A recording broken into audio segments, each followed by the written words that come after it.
The US has been not only giving the authorization to use the ATACMS long-range missiles, but also shipping out a lot more air defense systems, very important, particularly with the Russian ballistic missile threat. So that would help, I think, we don't know exactly what Trump's going to do yet, but that will help, I think, at least Ukraine to get through the next few months while we try to answer that question. And the Europeans are stepping up as well. For instance, just this week, the French announced that they'd trained and equipped an entire new brigade in Alsace, and they're sending them now off to the front line, and other countries are donating more F-16. So yes, you do see at least an attempt, with against this uncertainty of Trump, to at least provide enough from the United States and Europe to get Ukraine through the next 6 months or so. I just want to start very frankly asking you both what your assessment is of the state of this conflict. Could I start with you, Alexandra? Sure. Well, unfortunately, and I would like to emphasize on this, this war has not started on February 24, 2022. So it hasn't been only 3 years of war or 1,000 days, like everybody is saying. This war broke in 2014 when Crimea was occupied and when Russia invaded Donbass. And unfortunately, Ukraine was pushed by all of our international allies to sign a so-called peaceful agreement in 2015, when we signed the Minsk agreement and literally had to give up some of the territories, being promised that Putin is never going to invade. Now we see that this is a terrible war that is taking hundreds of thousands of lives. And unfortunately, we've heard a lot of the discussions about the peace negotiations, about that this war needs to be stopped. I can assure you, there's no one in the world but Ukrainians who want this war to be over. But unfortunately, there's also only one person in this world who wants this war to continue, and who actually is the one who decides whether this war goes on, and this is Vladimir Putin. And so far, none of the partners had been successful in negotiating, because it is very difficult first to negotiate a person who had already broke his own words. Because again, in 2015, Ukraine had signed a peaceful agreement, given up a lot of the territories and people. A lot of those people were tortured and killed, like Crimean Tatars in Crimea, for example.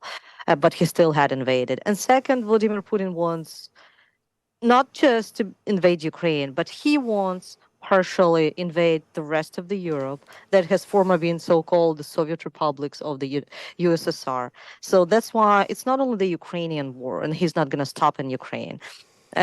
But Ukraine is the only country that can stop and prevent him from going further to Baltic countries, to Latvia, Lithuania, Estonia. And that's why we see now a lot of the NATO countries deploying their forces and their military there.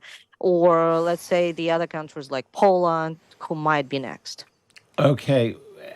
Jamie Shea, where does that leave the military options for NATO and indeed for Ukraine, given that we've got a Trump administration coming in that's suggesting that it wants peace talks on this? Well, Adam and Kate, good morning. Good morning. It's obviously not a great situation for Ukraine at the moment. Everybody knows that, no sense in denying it. The Russians are advancing, not spectacularly, but 200 or 300 meters every day eventually turns into kilometers and tens of kilometers and hundreds of kilometers as Russia seizes more territory. Ukraine also seems to be in trouble in the Kursk pocket, that part of Russian territory that it took over the summer, where it's being pushed back. And of course, signs of fatigue in Ukraine's army, society, lack of ammunition, and so on. So I think the next couple of weeks, as we head to Christmas, are really going to be decisive if the NATO countries are able to sort of stop this deteriorating situation and help Ukraine to hold the line and get through the winter.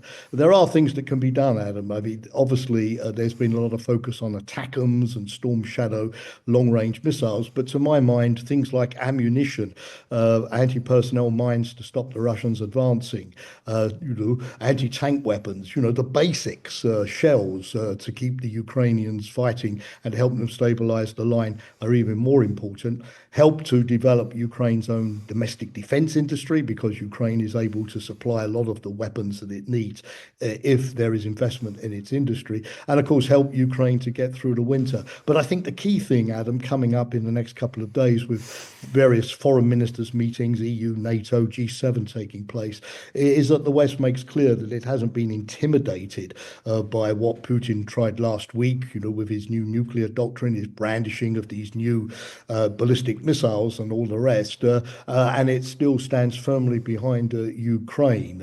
It's that morale sort of boosting shot in the arm, which I think Kiev needs most at the moment.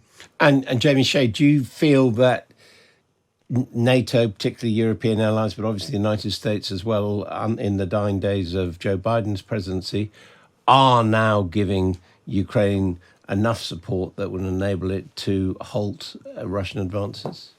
Well, it's never enough, Adam, as you well know, particularly, as I said, with Putin doubling down and, showing every signs of wanting to sort of not have a negotiated settlement, but a settlement which he dictates on the basis that, property or what he considers to be ownership of property is 9/10 of the law.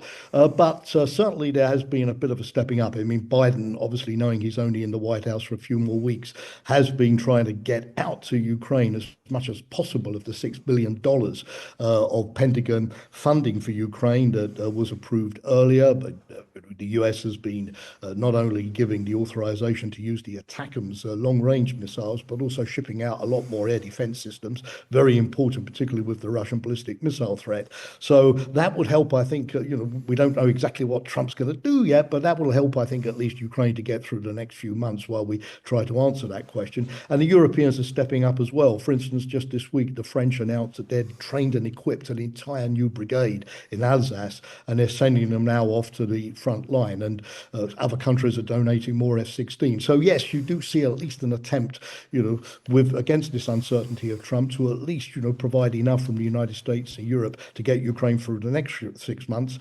or so, and then we'll see what's going to happen next. Alexandra, do you feel that there is the resolve in Ukraine to fight on in these circumstances? Mark Urban in the Sunday Times today says public opinion surveys, which used to be a majority in favor of fighting on, now show a majority in favor of a negotiated peace. I think these statements are a little bit manipulative because, of course, everybody wants peace. And if you ask any Ukrainian whether they would like to have any peace, they would say yes. But the same polls, when the Ukrainians were asked whether they're willing to give up territories or the people they know to basically have this peace, the answer was no. So it does show that Ukrainians are not those who want to fight in terms of those who started this war and want this war to continue. But Ukrainians will fight for their independence and for their future. And I would say right now, this is probably the most difficult times we had so far during the last 10 years or the almost 3 years of the full-scale invasion, I would say. And Ukrainians had just been approved to use the long-range missiles like ATACMS. And honestly, it's not about ATACMS only. It's about every type of weapons that Ukraine has been begging for. It took about 6 to 8 months to negotiate at least, and it always came later. I can tell you, I myself was trying to persuade U.S.